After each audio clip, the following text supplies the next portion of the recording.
どうもー、こんにちはー。いやー、春といえばですね、時計の春ですけれども、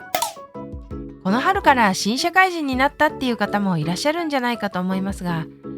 ご就職おめでとうございます。日々本当にお疲れ様です。で、そういう方をはじめとして、これから初めていい時計を買おうと考えている方にですね、こんな時計いいんじゃないっていうことをいくつかおすすめのモデルを紹介しながら話していきたいと思います。はい。それでまず最初に私の経験上言っておきたいことがありまして、それがですね、最初の一本はシンプルなやつにすべきってことなんですよね。機能満載のものとかいろんなモデルがあってかっこいいんですけど、一回冷静になった方がいいですね。実際私が最初に買った時計、ゴリゴリのカレンダー、ムーンフェイズ機能付きのだったんですが、いやめちゃくちゃかっこよくて気に入ってるんですけど、使っているとですね、カレンダーとか合わせるの面倒になってくるんですよね。だいたいやね、めんどくさいなって思うと使わなくなるというのが定番なので、最初は使いやすいシンプルなやつがいいと思います。あとは汎用性が高いやつがいいですよね。汎用性が高いっていうのは仕事でも使えるし、プライベートでも使えるものですね。さっきのシンプルなものと共通するところではあるんですが、シンプルで定番的な色とかモデルの方がいろんなファッションに合わせやすくて使いやすいと思います。ということを踏まえてですね、おすすめの時計を紹介したいんですが、こんな人にはこんな時計がいいんじゃないっていう感じで、タイプ別のおすすめ腕時計みたいにやっていきたいと思います。はい。では、まず最初は、とりあえずそこそこの価格の何かいい時計一つ欲しいっていう方ですね。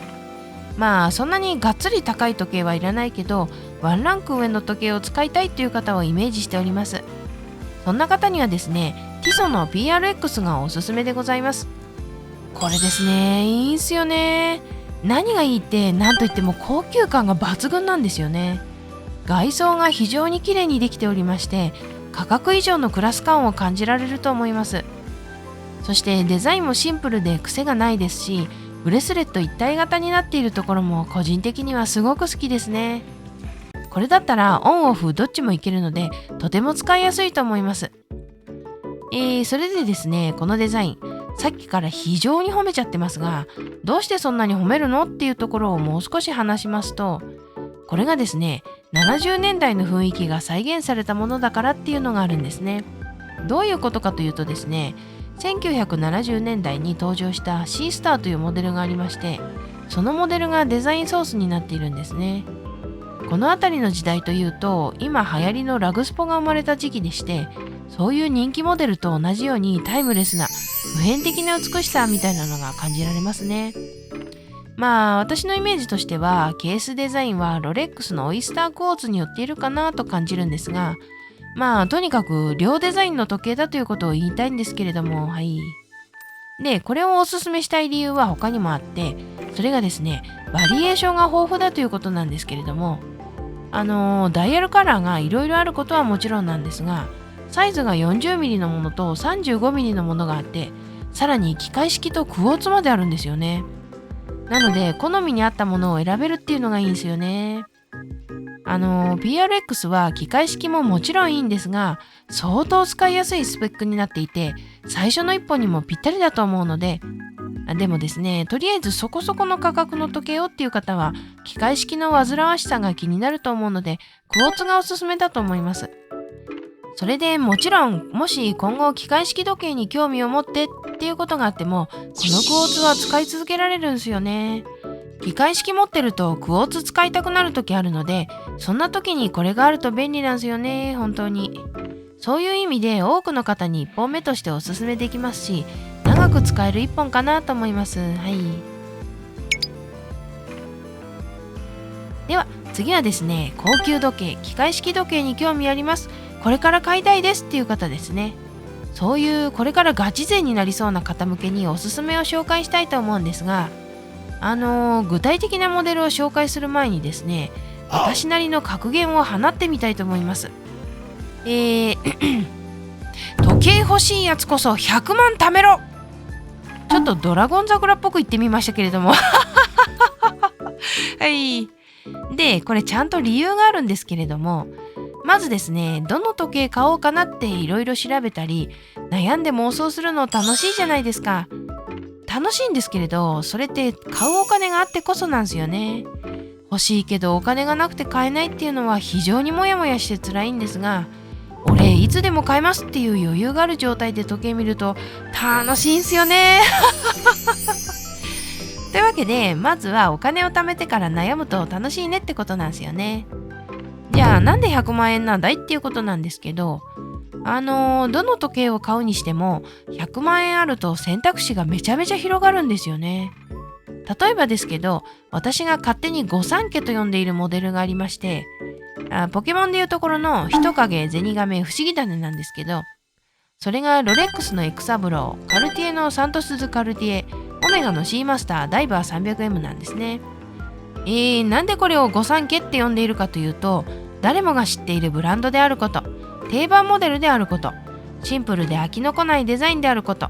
使いやすいスペックであることっていう4拍子揃ったっていうか4拍子どころじゃないと思いますけど、そういうマスターピースなんですよね。プロ野球でいうところの松井一夫氏みたいなものだと思います。はい。で、正直私はこの3本をしたいんです。最初の1本として。これを買っとけばまず間違いないというふうに思っているんですが、ただですね、高えんだわ。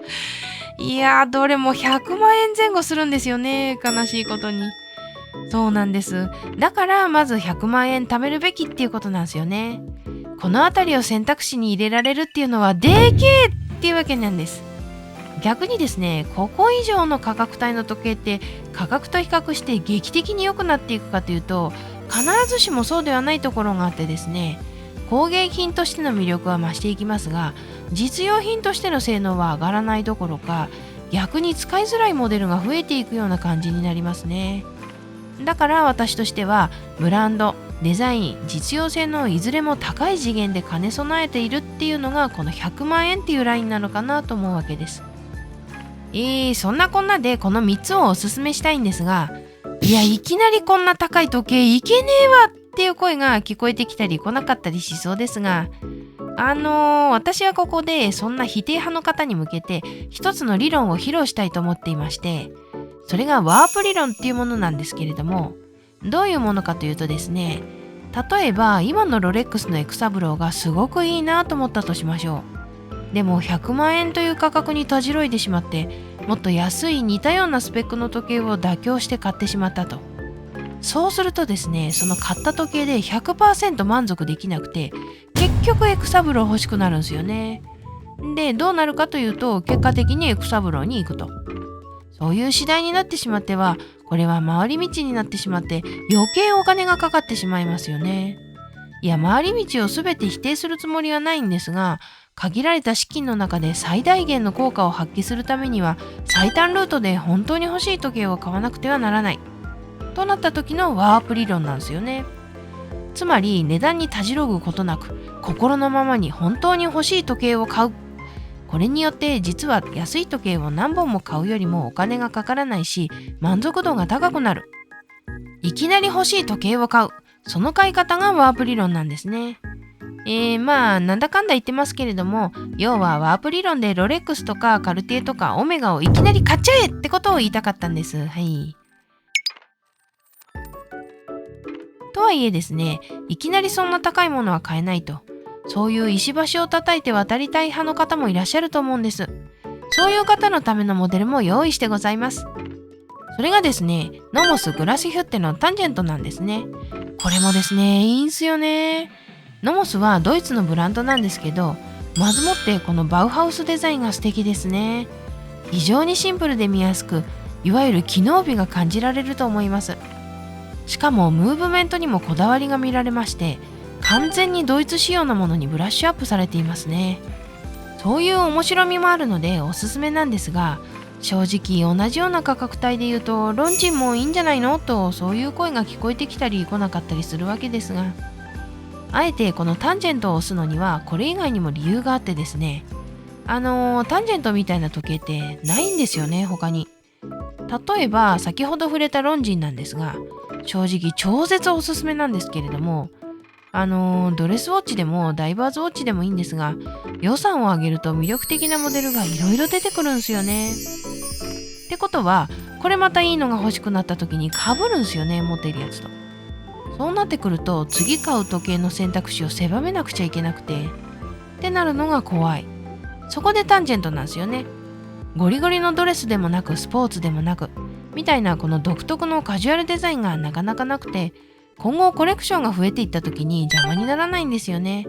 だからおすすめです。私気づいちゃったんですけど、今までおすすめしてきた時計って大抵が複数買う前提の1本目ですよね。いやー、時計沼に足突っ込んだ人間のチョイスやばいですね。でもその1本だけでも十分満足できると思うので、参考にしてもらえたらありがたいです。ただそこからさらに時計が好きになってくれると嬉しいんですけどね。はい。では最後にですね、今の振りを受けてみたいになるんですが、1本いいのが欲しいだけだし、有名なのがいい、機械式は億劫みたいな方ですね。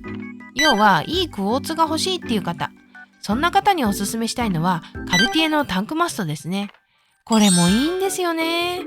皆さんご存知のカルティエ、その代表モデルタンク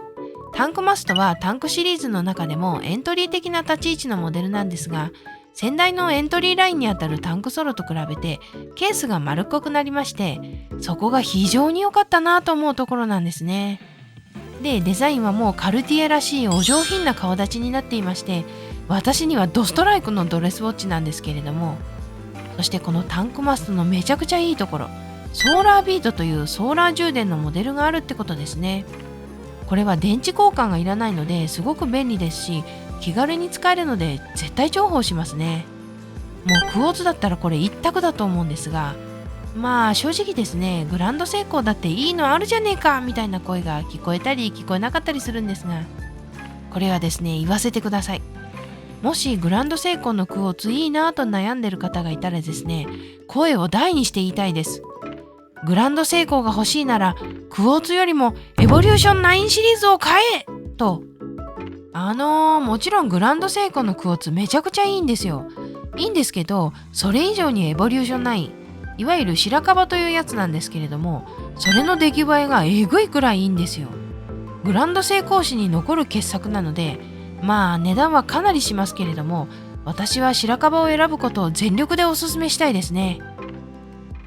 話がそれてしまいましたが、まあクォーツならタンクマストでってことです。はい。というわけでいかがだったでしょうか。このラインナップ見てですね、時計の沼にはまって金銭感覚の狂ったやつのチョイスやんけみたいに思われた方多いんじゃないかと思うんですが、その通りです。いやー、時計にここまでのお金かける必要あるんかいって正直私も思うところありますけど、いい時計って綺麗なんですよね。それを毎日腕につけて仕事をしたり出かけたりするわけですよ。これが純粋に楽しいんですよね。日々の生活に少しだけ心の高揚を与えてくれる。私はそれだけで十分価値のある買い物だと思います。いいわけです。